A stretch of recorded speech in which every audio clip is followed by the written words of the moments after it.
I was in my shop and I was just wrapping up and cleaning things up, and I was thinking about tool wear. And I was looking at my tools and I was thinking, you can tell which ones I use the most and how I use them. This is my favorite anvil. This is a Hay Budden American-made anvil, and this is the spot where I forge most of my knives. And you can see where it's smooth and there's just this nice polish to it. And you can see right here where I broke this edge, there's polish along the edge because I draw things out on this edge. And the same thing goes for this part of the horn here. It's got polish right there because I draw things out, laying them over the horn and then tapping them back with a hammer. And the same goes for my hammer. This was my grandfather's hammer. I found it in his shop after he died. And I've been using it for 20 years or better probably to make knives. And you can see the way it sits. So I normally sit it, see the polish on it? I normally sit it with the hammer face away from me.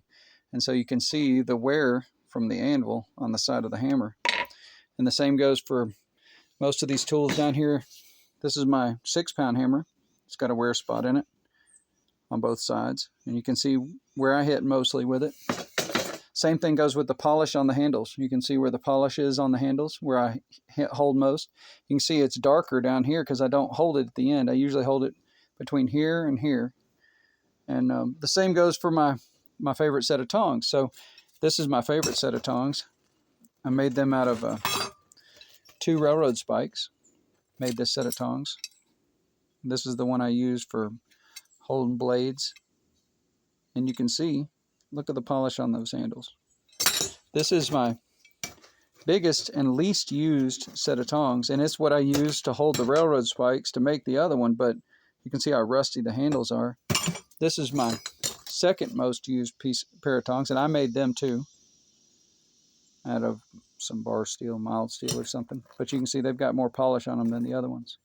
But it's just interesting to me the amount of wear you can see and use on things, and that's the same with everything. It's with knives and people and equipment.